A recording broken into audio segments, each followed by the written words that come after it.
This story took place about 18 years ago. I went to Houston because I found a job at an IT firm. I was 20 years old at the time. I made some friends while I was out there, so we decided to go out one night. While we were out that night, I met a beautiful girl. She was wild.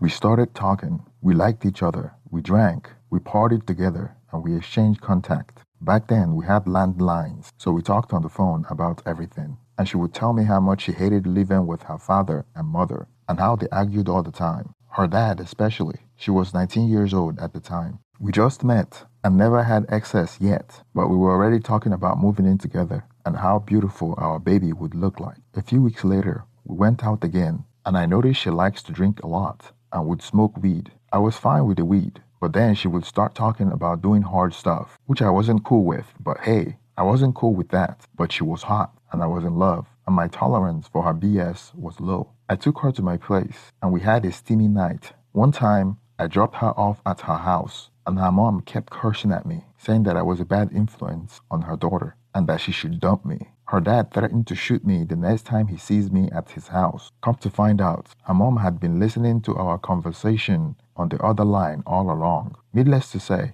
I never got along with her parents, but yet we continued to date. We continued to date for 3 more months. Then I broke up with her because of her frequent alcohol and drug usage. I never understood the need for anyone to get completely wasted on alcohol. 1 or 2 drinks? Fine. Smoke some dope? Fine. Why powder? What the F? That was too much for me, so I ended it. She was constantly plastered and uncontrollable. A few weeks later, after we broke up, she called me on the phone and she told me that she was pregnant. I panicked. I didn't know what to do. I don't want to be a father yet, but I asked her what she wanted to do. She said she wanted to abort it. That was back in 2003, 2004. So access to clinic were readily available. I asked her if that's what she really wanted. She insisted, and I sent her a $600 money order to help pay for it. I asked her if she wanted me to come along with her, and she said no, that she was going with her friend. The following day, I called her to see how the removal went, and she didn't want to talk about it, and generally didn't want to answer my call. So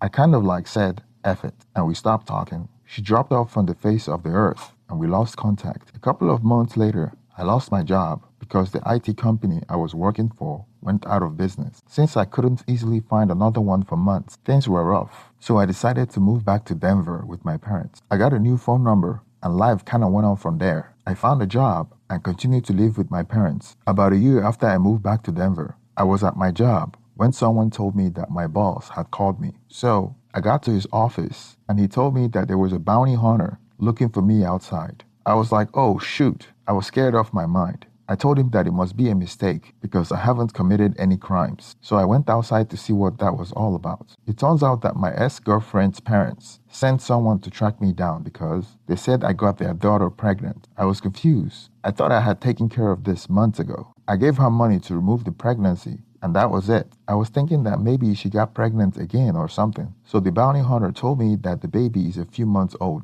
and her mom and dad were taking care of the baby. Additionally, they're looking for me so I could start paying child support for impregnating their daughter. I was given a court order to show up to court at a scheduled date. The incident was so dramatic at my job that it caused them to fire me, thinking that I was some hardcore criminal. They didn't care to hear my story. Now I was out of job and cashless and scared out of my mind. I finally found her number and gave her a call. She told me that her mom was pushing to get hold of me so I could pay child support because I was responsible for the baby. I was shocked. I asked her about the baby removal money I had gave her, and she told me that she never did it. She told me that she went in, took the pill they gave her, and it made her sick, so she left. I was 21, 22 back then, and didn't really know jack about how baby removal works. What we learned in high school involved the scrape or the vacuum cleaner method. So I took her word for it. She had been raising the kid with her mom and dad. I was super stressed. I went home and told my mom the entire story. Right about that time, I lost my job. My dad got laid off, so there was a massive financial uncertainty in my family. On top of that, my ex-girlfriend had called me every day, asking me for money, angry at me that her parents were treating her badly because of her baby. I was super stressed. I went into depression and couldn't eat. My mom was concerned about me, and we put together what we could and sent it to her. So I showed up to court in Texas and found her mom and dad mean-mugging me like I was the fox that came into their barn to steal their chicken. not surprising who was behind the whole thing. They wanted me to provide child support, and that's when the court gave me a choice to either accept that it was my baby and pay for it or get the test. I thought I knew what I was doing, so I talked to my parents. They told me to get a paternity test. If I was going to pay for it, best to make sure I was the one who should have been responsible. At this point, it had been about a year since that night we got down and dirty, and we broke up a few months after that. I had moved back in with my parents, and I just got fired from my job because of the bounty hunter that came looking for me and was causing a scene. So, before I left for Denver, I went to the clinic to present my state ID and valid photo ID, signed some paperwork, took a seat. They swabbed the inside of my mouth and sent me off. 6 months later, the result came out as inconclusive. I was frustrated because I have been stressfully waiting for the result, only for it to come out as inconclusive. During the waiting period, I was constantly receiving harassing calls from her mom and dad, demanding money to support the baby. I couldn't afford the trip back to Texas again, so they had to send another bounty hunter looking for me to serve me, schedule a court date again. I showed up and took the test, same as before, and a few months later, the result came out again as inconclusive. I would just soon as chalk it up as either operator error or somehow something got contaminated at some stage along the way. The second test, for some reason, took darn near 3 months before anyone heard anything. The result came back inconclusive again. I never got more information than that, so either something happened at the lab, I don't know. By then, it's been almost 2 years now, and I have found a job, so I couldn't be going back and forth on this. I was tired of the stress. Some of you asked why I didn't become the child's father, because I wasn't ready for it at this point in my life. 23-year-old, no job, no prospect, thousands of miles gone, and I never got along with her family. I wanted to just get the result and be done with it. If I was the father, I would pay. So I went and got the test in my state. After I got it done, I got the result back quicker. Less than 2% probability of genetic match. So by the time 2 years since the night of conception rolled around, we finally had the results in. I remember opening the envelope and looking at it over. A lot of it I didn't understand. I did see less than 2% chance of genetic match. I called the number at the top of the form and spoke to a woman, provided the information, and she took me through it. There was absolutely no way I could be the father. Now, I will admit, I was elated at first. I thanked the woman, hung up and looked at my cell. I had to call her, and the reality sets in. I called her. After all the crying and admission, I asked her what really happened that day she went in for removal. On her way to the clinic, she said something inside her clicked, and she wanted to keep it. The roughly $600 I sent, she used it for clothes and stuff for the baby. I asked her why she couldn't just be honest from the start, and who really is the father of the baby. She was crying. She said 2 weeks before we had our night under the sheets that resulted in the baby 9 months later,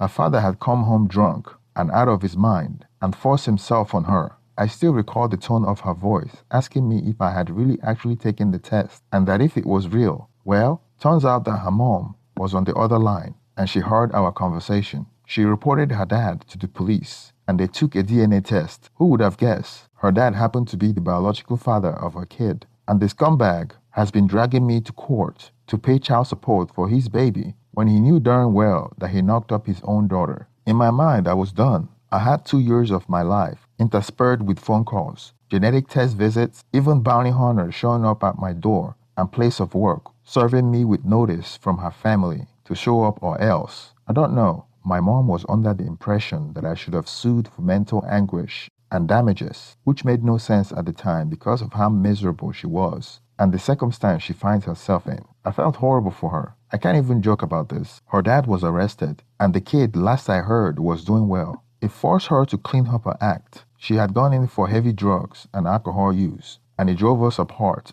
before the child did, and that was 18 years or so ago. We don't talk. Every once in a while, I would think about the kid, but this world ain't a nice place, and with all the stuff she had gone through, I wasn't going to make it worse, so I left it alone. I can't even fathom it, to be honest, and still consider the man to be a scum-sucking trash for putting his daughter through all that. And I can't exactly fault her at all, literally, wanting me to be the father. She was hoping that it was the case because she revived her. In the end, we agreed not to be angry with one another. She was pissed at her father though. I didn't know if that ever went away, though I highly doubt it did. From the little I've heard from mutual friends over 10 years ago, Her dad apparently came out of prison 3 years later, a Bible guy. This all took place in Texas, by the way. Supposedly, he was doing his best to support her and whatnot, but there was some kind of falling apart, and she moved out and in with her girlfriend up in Dallas. Thank you for making it to the end of this video. Please support this channel by liking and subscribing if you haven't already. Let's get some reaction on the comment section. Thank you and have a wonderful day. Hola, suscríbete a Historias Vitales para no perderte nuevas historias. Mi esposa había estado trabajando en su proyecto especial durante 4 meses ahora. No era su proyecto personal, pero ella era la persona principal y responsable de su éxito. El proyecto estaba diseñado para salvar a su empresa, Bixler Enterprises. Los últimos 4 meses habían sido difíciles porque se vio obligada a trabajar duro. Era importante tanto para ella como para la empresa. Había una buena posibilidad de que Bixler Enterprises quebrara si el proyecto no se completaba. Sara tenía una licenciatura de Albrecht y un MBA de Wharton. Era la más inteligente de la familia. Yo empecé a trabajar como mecánico de autos justo después de la secundaria y después de 21 años seguía siendo mecánico de autos. No me importaba porque me gustaba el trabajo y pagaba bien. Era suficiente para pagar la universidad de Sara y criar a 2 hijos. No vivíamos lujosamente, pero estábamos bien. Los niños ya se habían mudado, y las cosas iban bastante bien con nuestros ingresos. Sara quedó embarazada 3 meses después de casarnos a la edad de 18 años. Durante los primeros años de nuestro matrimonio, vivimos con mis padres. Ellos tenían una gran casa vacía ya que 4 de mis hermanos se habían mudado. Eso significaba que teníamos una niñera mientras Sara completaba sus primeros años de universidad. Debido a 2 embarazos, la carrera de 4 años le llevó 6 años completarla. Fue difícil, pero lo logró. Siempre tuve trabajo y nunca me faltó trabajo extra si lo necesitaba. Después de que Sara se graduó de Wharton, alquilamos nuestro propio lugar. Tuvo ofertas de trabajo de varias empresas grandes, pero todas requerían que nos mudáramos. A mí no me importaba, pero Sara quería quedarse cerca de casa. Por eso decidió trabajar en Bixler Enterprises. Pagaba bien, pero lo más importante, le daba responsabilidad y la oportunidad de avanzar. Sara era una empleada trabajadora y dedicada. La presentación es el jueves en el Hotel Thyssen en Filadelfia. Tomé unos días libres en el trabajo para ayudarla según fuera necesario. Al final, todo lo que logré fue hacerle algo de comer cuando llegaba a casa. No sabía nada sobre su trabajo, ni tampoco quería saber. Los negocios corporativos de alto nivel me aburrían. Empresarios de Europa, Asia y América del Sur venían aquí, la empresa pagaba sus boletos de avión y proporcionaba habitaciones en el Hotel Thyssen mientras estaban aquí. Era caro como el infierno, y por algunas cosas que Sara había dicho, la empresa estaba sobreestimando sus finanzas. Su presentación era importante para ella, para la empresa y para más de 200 empleados. Hasta el martes por la noche, todo iba bien. Sara llegó a casa con un traje nuevo, un traje gris con una blusa blanca. Desplegó todo lo que necesitaba en la cama de la habitación de invitados. Cuando se trataba de la limpieza de la casa, ella era normal, pero cuando se trataba del trabajo, era meticulosa. No entendía por qué necesitaba sacar su ropa interior de lujo, pero no dije nada. Además de su traje para la presentación, tenía varios vestidos de cóctel lindos para eventos sociales antes y después del evento. Siempre había evitado tales eventos, pero me sentía obligado a ir con ella si ella quería que lo hiciera. Me agradeció la oferta, pero dijo que no era necesario. Todos los materiales y equipos que necesitaba estaban guardados ordenadamente en el maletero de su Volvo. Antes de salir del trabajo, ella misma conducía el coche para asegurarse de que todo estuviera en perfectas condiciones. Tenía todo el día miércoles para prepararse y toda la noche del miércoles para socializar con sus invitados. Sara era tan buena en lo que hacía que sentía que habría sido mejor si simplemente me hubiera mantenido alejado de ella. Finalmente, había terminado. Lo había revisado y vuelto a revisar todo. Todo lo que necesitaba ahora era una ducha caliente y una buena noche de sueño. Supongo que mi error fue que empecé a revisar sus cosas después de que Sara comenzara a ducharse. Pensé que estaba ayudando, pero resultó ser lo contrario. Estaba moviendo cosas en la cama cuando un pequeño sobre blanco cayó del bolsillo lateral de su bolso de maquillaje. Una carta de una farmacia, pero no del tipo que solemos usar. Dentro había 10 pastillas. No tenía idea de qué era, Pren, y las instrucciones eran confusas. Si es necesario, tomar una pastilla y luego una segunda pastilla 12 horas después. Pensé que podría ser algo que ella había conseguido para la ansiedad o los nervios, pero las instrucciones no tenían sentido. La receta estaba escrita a su nombre el lunes. Volví a poner el sobre en su lugar mientras ella terminaba de ducharse. Decidí que quería saber más sobre Pren antes de contarle sobre ello. Por supuesto, si lo mencionaba, significaría que estaba revisando sus cosas. Odio los dilemas. Mientras Sara se preparaba para dormir, fui a nuestro ordenador doméstico y busqué. 10 minutos después, me uní a mi esposa bajo las sábanas. Pasé toda la noche despierto, preguntándome por qué mi esposa había recogido una receta para la píldora del día después, especialmente después de que me hicieran una vasectomía hace 10 años. A la mañana siguiente, me levanté temprano, pero no estaba descansado. Di un largo paseo, esperando que despejara mi mente. Me dirigí hacia casa con reticencia, temiendo lo que podría hacer o decir cuando llegara allí. Mi hijo Joe se unió a la Marina después de la escuela secundaria y estaba en su primer año en San Diego. Nuestra hija Gloria se casó con su amor de la infancia el año pasado y acababa de mudarse a Dallas. Eso dejaba solo a Sara y a mí. Echaba de menos a los niños, pero esperaba envejecer con mi esposa. Ella era la única mujer que me había interesado, y ahora todo estaba. Si Sara estaba teniendo una aventura, lo ocultaba bien. Por supuesto, nunca la vigilé. Nunca miré sus correos electrónicos o llamadas telefónicas. No tenía razones para hacerlo. No tenía forma de saber qué estaba haciendo en el trabajo o después del trabajo. Confiaba en ella completamente. Ion, ¿dónde demonios has estado?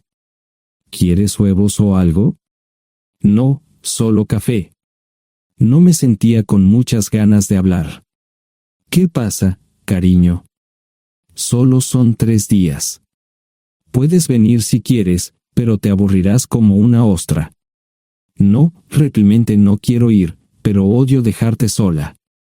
Me preocupo cuando no estás aquí. Es muy dulce, querido, pero estará bien. No voy a salir del hotel en todo este tiempo. Pasaré la mayor parte del día asegurándome de que la sala de conferencias esté lista, y esta noche tendré una agradable charla con nuestros posibles clientes. Mañana, probablemente ni siquiera tendré la oportunidad de ir al baño. Llegaré a casa lo más temprano posible el viernes, te prometo un gran fin de semana si sabes a lo que me refiero. Todo eso suena bien, pero no puedes culparme por preocuparme. Soy un mecánico de autos, y tengo una esposa hermosa y exitosa. A veces tengo la sensación de que estás menos interesada en mejorar nuestra situación familiar que en avanzar en tu carrera. Detente, maldita sea, Ion. Siempre he respetado lo que haces para ganarte la vida y nunca he insinuado lo contrario. Criaste a 2 grandes niños y me pusiste a través de la universidad. Eres un gran esposo, un gran padre y un buen proveedor, y nunca olvides eso. Terminé mi café mientras ella recogía la mesa. ¿Quieres que te llame? No, no es una buena idea. Tendré el móvil apagado, y voy a apagar el teléfono de la habitación por la noche para poder dormir. Te llamaré siempre que pueda. La ayudé a cargar el coche, era tan meticulosa con eso como con todo lo demás. Trabajando, le llevaría 3 horas llegar al Hotel Dicen. Me quedé en el porche y la vi marcharse. No me molesté en preguntarle por las pastillas. Pasé el resto de la mañana en el porche. No recuerdo haberme preocupado tanto como ahora. Me sentía pequeño e insignificante. Me sentía fuera de mi liga. Era un tipo de pueblo con un trabajo mediocre y una esposa exitosa. Era una combinación equivocada. Debería haberlo notado antes. Me sentía estúpido. El mejor traje que tenía era una chaqueta azul y un par de pantalones. Al menos tenía algunas corbatas, aunque tenían 10 años de antigüedad. Acababa de terminar de vestirme cuando sonó el teléfono fijo. Oye, cariño, solo quería avisarte de que llegué bien. ¿Tuviste un buen viaje? Supongo que el tráfico no estaba demasiado denso. Estuvo bien. Te llamaré esta noche. Ahora tengo que irme. Estoy en la habitación 714, Sara. Puedo estar en casa de mis padres o en la de mis hermanos esta noche si quieres llamarme a mi móvil. De acuerdo. Suena el teléfono móvil. Te quiero, tengo que irme. Me tomé mi tiempo para llegar a Filadelfia. No fui directo al Lisen, primero me detuve y compré un filete con queso. Prometí hacer una larga noche. No estaba seguro de qué iba a hacer. Estacioné en el garaje del hotel y simplemente esperé. Tarde o temprano, tenía que entrar en el hotel. Simplemente no podía decidir cuándo hacerlo. El sonido de mi teléfono celular me ayudó a tomar mi decisión. Ion, solo quería avisarte de que todo se ha arreglado. Ahora voy a bajar para encontrarme con algunas personas y cenar. No olvidaste nada, ¿verdad? No, todo está bien. Tengo todo en mi habitación para mañana. ¿Necesitas algo? No, Ion, relájate. Voy a apagar mi teléfono. Te llamaré mañana por la mañana. ¿De acuerdo? Ríe, diviértete. No es divertido, Ion, es trabajo. No parecía estar demasiado fuera de lugar. El vestíbulo, el restaurante y las salas de conferencias estaban llenos de gente, así que pude pasar desapercibido. Había un folleto pequeño y bonito que mostraba el diseño de todas las habitaciones del hotel. Me paseé por las diferentes habitaciones y me detuve en las paredes, mirando alrededor entre la multitud. No tenía ni idea de qué haría si Sara me veía. Lo averiguaría si y cuando eso sucediera. Encontré un tablero de eventos que enumeraba todas las habitaciones que estaban siendo utilizadas por los diversos grupos. Bixler Enterprises no tenía habitaciones disponibles para el miércoles por la noche. Esto me pareció interesante. Sara había dicho que no iba a salir del hotel, pero ahora no estaba tan seguro de eso. Había 3 comedores, familiar, informal y de alta cocina. A Sara no le gustaba mucho cenar con niños, así que fui primero al comedor informal. Solo me llevó 5 minutos asegurarme de que no estaba allí. Tuve mejor suerte en el salón gourmet, era una acogedora mesita encajada en la esquina, el tipo de mesa que la gente reserva para tener un encuentro privado. Sara llevaba un vestido de cóctel negro con un escote pronunciado y perlas, se veía elegante y su acompañante parecía apreciarlo. Conocía a algunas personas con las que trabajaba Sara, y él no era una de ellas. Me resultaba familiar, pero no había forma de que pudiera recordarlo. Había muchas sillas libres, así que no tuve problemas para cruzar la sala. Había velas y pequeños candelabros de cristal en las mesas. Apagué la mía y le dije al camarero que me molestaba por el glaucoma. Pedí el plato de pollo de siempre y me acomodé. El camarero me sirvió el café por tercera vez. Disculpe, el tipo en la mesa de enfrente me parece muy familiar. ¿Sabes quién es? Sí, ese es Malcolm Eugene Foote. Es miembro del Consejo Municipal, se espera que se postule para el Congreso en los próximos años. ¿Es esa su esposa con él? Es muy bonita. No, esta es la primera vez que la veo. Siempre usa esa mesa para señoras especiales, si me entiende. Simplemente le sonreí y pedí la cuenta. Nunca había visto a Sara tan sensual con un hombre antes. Parecía captar cada palabra que decía, como si fuera Dios o algo así. No estaban haciendo nada inapropiado, pero tampoco era platónico ni profesional. Cuando me fui, estaban terminando su segunda botella de vino. Ahora entendía por qué se había llevado su lencería elegante. Me acomodé en una esquina del vestíbulo para que no me vieran. 10 minutos después, salieron del restaurante. Ella le tomaba la mano mientras caminaban por el vestíbulo hacia el ascensor. Observé cuidadosamente los indicadores de piso. Que el ascensor se detuviera en el tercer piso era una buena señal, significaba que no lo había llevado a su habitación. Era una mala señal cuando el ascensor no llegaba al séptimo piso, significaba que ella fue a su habitación. Por si acaso me equivocaba en algo, me senté en el vestíbulo y observé el ascensor durante 1 hora. La gente entraba y salía, pero Sara no estaba entre ellos. Saqué mi maleta vacía del coche y me dirigí al mostrador de recepción. Aunque podía demostrar que era su esposo, me costó trabajo conseguir una tarjeta llave. Se dieron después de llamar a la habitación, pero nadie respondió. Finalmente, estaba en camino a la habitación 714 con la tarjeta llave. Ni siquiera encendí las luces al principio, simplemente me senté en la oscuridad de la habitación durante más de 1 hora. No fue difícil asegurarme de que no regresara a la habitación. Primero, empacé todas sus ropas y pertenencias personales. No dejé nada atrás. Revisé el paquete de Preven, todavía quedaban 10 pastillas en el tocador.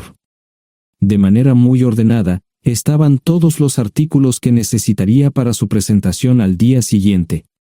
Comencé a llenar la maleta. Había 24 carpetas promocionales especialmente encuadernadas y otras 20 carpetas regulares, todas ellas fueron a la maleta. Un proyector digital fue lo siguiente, seguido de una computadora portátil. Tomé su bolso y su celular, que había dejado en la habitación. Todo lo que tenía consigo era un bolso de mano y probablemente un tubo de lápiz labial. Di una vuelta por la habitación tan cuidadosamente como lo hizo ella para asegurarme de no perder nada. Una vez satisfecho, dejé las llaves del coche y mi anillo de bodas en el tocador. Aparte de esos 2 objetos, la habitación estaba completamente vacía. El ascensor se dirigió directamente al estacionamiento, no tuve problemas para llevar 2 maletas, y 20 minutos después, estaba en la autopista rumbo al norte. Pasaban las 3 de la madrugada, no tenía idea de que había pasado tanto tiempo. 1 hora o 2 después, sonó mi teléfono celular, la identificación de llamadas mostraba el número del Listen. ¿Ion? Sí, ¿dónde estás? Estaré en casa pronto. Eso fue todo lo que dije. Hubo silencio en el otro extremo de la línea. Los vendedores tienen un viejo dicho, el primero que habla pierde. Pareció una eternidad antes de que ella hablara. Ion, lo siento. No preguntó nada y simplemente colgó. Apagué mi teléfono, era obvio que había regresado a su habitación. Más tarde ese día, tenía que dar una presentación que salvaría a su empresa y le daría un ascenso. Metí las maletas en el desván del garaje. Sara nunca iba allí y nunca pensó en buscar algo allí. Por supuesto, en este punto, estoy bastante seguro de que no importaba. Primero, recogí todas mis ropas y pertenencias personales. La mayoría de los hombres tienen sus propias herramientas, generalmente es un requisito para el trabajo. Pasé por la tienda, cargué las mías en el Subaru y recogí mi último cheque de pago. Para entonces, los bancos ya estaban abiertos, no tuve que hacer ninguna manipulación financiera complicada. Simplemente retiré todo el dinero de mis cuentas. Almorcé en Hagerstown, Maryland. Tenía suficiente dinero para vivir durante unos años, pero sabía que estaría buscando trabajo muy pronto. Sara y yo éramos parecidos en eso de que a ambos nos encantaba trabajar. La voy a extrañar. Pasé un par de horas en las cuevas del Uray y alquilé una habitación cerca de Whitewell. No tenía idea de qué iba a hacer. Era sábado, y me encontré sentado en el acuario de Chattanooga, observando la naturaleza que nunca había visto antes. Pasé unas horas simplemente relajándome y decidí que era un buen lugar para estar. Compré un pase anual para el acuario y, para la hora de la cena, tenía un lugar donde quedarme. Era un remolque móvil en el parque, pero estaba amueblado y era económico. No necesitaba mucho. La primera cosa que haría el lunes por la mañana sería conseguir un trabajo. Un buen hombre de mantenimiento siempre puede conseguir un trabajo, especialmente si está dispuesto a trabajar duro. Podría permanecer discreto hasta que fuera el momento de renovar mi licencia de conducir o las etiquetas del coche, me preocuparé por eso cuando llegue el momento. El domingo por la tarde, llamé a Gloria. Me sentí obligado a informarle sobre lo que estaba sucediendo, pero Sara ya se lo había contado. Fue bastante franca con Gloria sobre lo que había pasado, dijo que había engañado, que la sorprendí, que me fui y que ella perdió su trabajo. Me sentí mal porque ella perdió su trabajo, pero ese era el precio que tenía que pagar. Le pedí a Gloria que le dijera a Josh lo que estaba sucediendo la próxima vez que hablara con él. También le dije que la llamaría aproximadamente una vez al mes para verificar cómo iban las cosas. No le dije dónde estaba. Para el mediodía del día siguiente, tenía un trabajo. En realidad, estaba a poca distancia del parque de remolques, con el Waffle House a mitad de camino. ¿Qué más podría querer un hombre? No sé cómo manejaron el papeleo, pero me estaban pagando $20 por hora sin hacer preguntas. Estaba feliz, y ellos también. Ni siquiera tendría que tocar el dinero que traje conmigo. Unos 2 meses después, Gloria me informó que Sara se había mudado de la casa y estaba viviendo con sus padres. Gloria no sabía nada más, pero estaba feliz de que estuviera estable y le estuviera yendo bien. Josh me llamó desde San Diego solo para informarme que iba a hacer un crucero. Era técnico en aviónica en un portaaviones, intentó explicar qué hacía exactamente, pero estaba más allá de mi comprensión. Nunca supe mucho sobre cosas técnicas. Ambos tuvieron cuidado de no decir nada malo sobre su madre, aprecié eso. Después de eso, todo siguió como siempre. Comencé a hablar con Gloria al menos semanalmente, Josh y yo comenzamos a enviar correos electrónicos regularmente. Gloria hablaba regularmente con Sara, pero decía muy poco sobre lo que estaba haciendo o dónde estaba. Nunca presenté la solicitud de divorcio, y parece que Sara tampoco lo hizo. Tengo una licencia de conducir de Tennessee y las etiquetas en el Subaru. Comencé a frecuentar un bar local un par de veces al mes y tuve encuentros casuales, 2 mujeres se alternaban como mis compañeras nocturnas regulares. No buscaban compromisos, y yo tampoco, parecía funcionar bien para todos nosotros. La vida era buena. Eso fue hace mucho tiempo, y gradualmente olvidé a Sara. Con el tiempo, el Subaru comenzó a darme problemas, había olvidado cuánto tiempo había pasado. Tenía más de 200,000 millas. Estaba reflexionando sobre esto con una jarra de cerveza un día cuando me di cuenta de que habían pasado casi 5 años desde que me fui de casa. Mantuve un contacto cercano con ambos hijos, Gloria ya tenía 2 hijos propios en este momento y quería que los visitara. Josh casi se casó con una mujer tailandesa, pero en el último momento, se negó. Por lo general, trabajaba 6 días a la semana y usaba el domingo para recuperarme del sábado por la noche, no había ninguna buena razón para que alguien llamara a la puerta de mi remolque a las 6 de la mañana de un viernes. Su grosería fue recompensada por un hombre medio desnudo abriendo la puerta, los calzoncillos del día son repugnantes, y la dama en la puerta, juzgando por la expresión en su rostro, estuvo de acuerdo conmigo.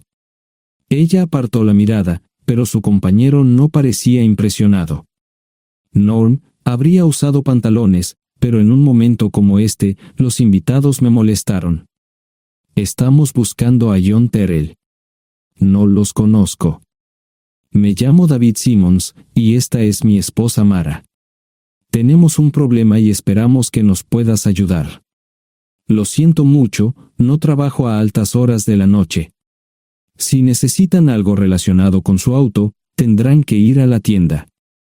Esto provocó varias miradas en blanco y finalmente una respuesta.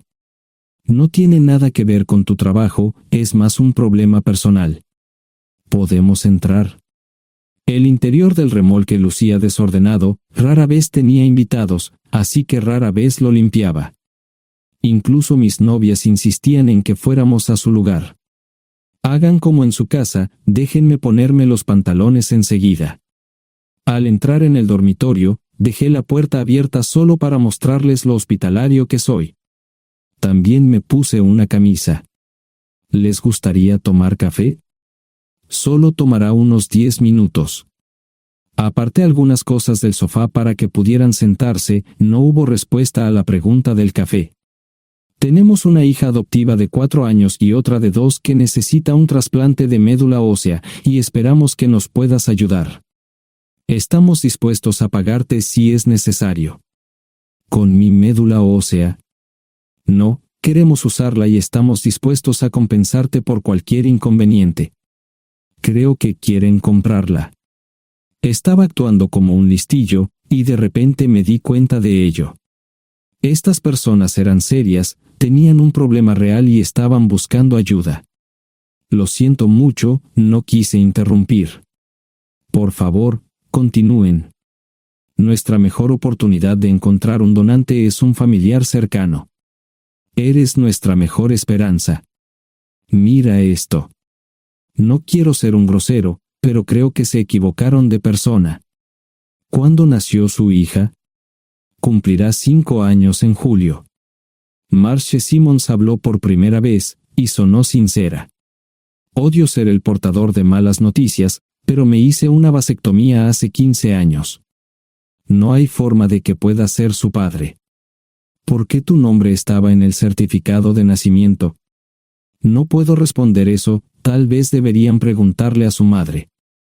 Esa afirmación fue recibida con silencio. Sentí pena por estas personas, pero no sabía cómo ayudarles. ¿Cuál es el nombre de la madre? Sarah Lise Terrell. No encontraba las palabras. Tal vez no debería haber tomado esas malditas pastillas de ella, por supuesto, entonces esas personas no tendrían una hija en absoluto. Todo lo que pensaba que había superado el dolor, y aquí está de nuevo, viejos recuerdos de mi esposa teniendo relaciones sexuales con ese maldito político de Filadelfia. Estaba empezando a olvidarlo todo, y ahora estaba de vuelta. Maldita sea. Ahora entiendo y pido disculpas por mi grosería e insensibilidad. Haré todo lo que esté en mi poder para ayudarles. En primer lugar, porque no puede Sara hacerse un trasplante de médula ósea. Médicamente, no puede. ¿Por qué no? Es madre, tiene que ser una donante adecuada. Ella es una donante adecuada, pero está demasiado enferma. Los médicos se negaron siquiera a considerar utilizarla. ¿Enferma de qué? Está muriendo de insuficiencia hepática. Le quedan menos de 6 meses de vida. Esto no tiene sentido. Siempre ha estado perfectamente sana. Además, no creo que un hígado enfermo le impida donar médula ósea. El hospital no aceptará su firma en el formulario de consentimiento. ¿Estás diciendo que hay algo mal en su cabeza? Ambos me miraron en silencio, sabían la respuesta, pero no querían decirlo. En ese momento, no quería que se sintieran aún más incómodos. Hace 10 minutos, no me importaban, pero ahora sentía que tenía que protegerlos y ayudarlos. ¿Cómo sucedió esto? ¿Podría alguno de mis hijos ayudar? Quizás, pero pensamos que eras nuestra mejor esperanza. ¿Por qué no van tras su padre, su verdadero padre? Pensamos que eras tú. No tenemos ni idea de quién más podría ser. Sara no nos dijo nada sobre otro posible padre. De hecho, ella no estaba en condiciones de explicar nada, agregó Mara. Obtuvimos la mayoría de nuestra información de la agencia de adopción. Tuve que preparar café y hacer pis, permítanme un momento. Dejé a mis invitados sentados mientras preparaba el café. Solo tomó unos minutos. Mientras se preparaba, fui al baño, algo que necesitaba hacer urgentemente. Traté de ser discreto, ya había avergonzado lo suficiente a Mara. ¿Dónde viven? En Westchester, Pensilvania. Les haré una oferta. Si les digo quién es el verdadero padre de su hija, deben prometerme que lo perseguirán sin descanso hasta obtener lo que desean. ¿De qué estás hablando? El padre de su hija es un político prominente en Pensilvania. Por supuesto, negará todo y probablemente les proporcionará documentos legales para detener sus esfuerzos. Si acuerdan presionar lo suficiente para que él admita que la niña es suya, podrán avergonzarlo y obligarlo a hacerse un trasplante de médula ósea. Eso es lo que quieren, ¿verdad? Sí, claro, pero ¿cómo hacemos eso? No lo sé. Soy mecánico. Trabajo con metal para ganarme la vida. Creo que la mejor manera sería utilizar la televisión, la radio y los periódicos. Los políticos harán cualquier cosa para evitar una mala publicidad. ¿Tienen amigos que puedan ayudar? Bueno, ahora ambos estaban sonriendo. Debo haber dicho algo que les dio esperanza. Creo que podemos hacer esto. ¿Quién demonios es él? Malcolm Eugene Foote. Se postula para el Senado de los Estados Unidos. Apuesto a que hará cualquier cosa para evitar una mala publicidad. El café estaba listo, pero David y Marchen no podían esperar para llegar a casa. Antes de irse, les dije cómo ponerse en contacto con Gloria y Josh en caso de que los necesitaran. Estaba seguro de que ayudarían. También les pedí que me dijeran dónde estaba Sarah. Probablemente estaría en Pensacola antes de que ellos regresaran a Westchester.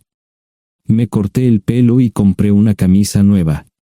Sarah era una tramposa que arruinó mi vida, pero aún así quería lucir bien cuando la viera. Era otro remolque, pero esta vez era un bonito doble nuevo. Allí estaba su Volvo con una llanta desinflada y un parabrisas roto. La mujer que abrió la puerta no era Sarah, parecía que la habían empapado fuerte y la habían dejado empapada. Tenía al menos 45, tal vez 50, y debió haber tenido una vida difícil. La falta de maquillaje no ayudaba, y simplemente se veía horrible. No tuve la oportunidad de abrir la boca. Caray, si no es John Terrell. Nunca esperé verte aquí. Tuve que usar la vieja línea, me estás poniendo en desventaja. Serry Hart. Pasa, entra. ¿Quieres una cerveza? No, pero gracias. Estoy aquí para ver a Sarah. Serry cruzó la habitación y se detuvo en el buffet del comedor. Aquí está, John. Mírala todo lo que quieras. Su mano señalaba una urna de latón que estaba en el centro del buffet vacío. Supongo que llegué demasiado tarde. No me moví, solo me quedé mirando el contenedor frente a mí. ¿Puedo tomar una cerveza ahora? Sarah se mudó a Pensacola después de dar a su bebé en adopción. Compró el remolque con el dinero que recibió de Bixler Enterprises después de que la despidieron. Tenía una participación en las ganancias, 401k, y vacaciones y días de enfermedad. Eventualmente, consiguió un trabajo en una fábrica local de prendas de vestir donde trabajaba en el departamento de envíos. Allí fue donde conoció a Serry. Serry alquilaba una habitación de Sarah. Cada centavo que Sarah ganaba iba para el alcohol. Empezó con vino y gradualmente pasó a bebidas más fuertes, las más baratas. Eventualmente, perdió su trabajo debido a su alcoholismo y se vio obligada a usar sus ahorros. Nunca salió con nadie ni salió a ningún lado. Serry se quedó con ella, pagó sus servicios públicos y compró alimentos que Sarah no comía. Le llevó más de 3 años quitarse la vida. Increíblemente, ella tenía un testamento y me dejó un doble remolque y un Volvo. Serry explicó que Sarah estaba tan angustiada por lo que había hecho que simplemente se rindió. No intentó evitar el embarazo ni siquiera terminarlo. La adopción se había arreglado meses antes de que naciera el bebé. Nunca volvió a trabajar, excepto en los trabajos clandestinos que hacía mal. Serry dijo que Sarah no parecía tener ambición ni propósito en la vida. Sarah hablaba mucho de mí pero tenía miedo de intentar contactarme. Gloria le dio mi número, pero nunca me llamó. Era como si su aventura de una noche la hubiera lastimado más a ella que a mí. Estuve allí durante 2 semanas y luego vendí el remolque de Serry por $1 y obtuve $3,000 por el Volvo.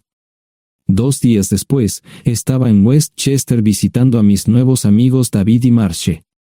Malcolm Eugene Foote resistió al principio, pero David y Marche lo presionaron hasta que cedió. Insistió en pruebas de ADN, que demostraron que era el padre.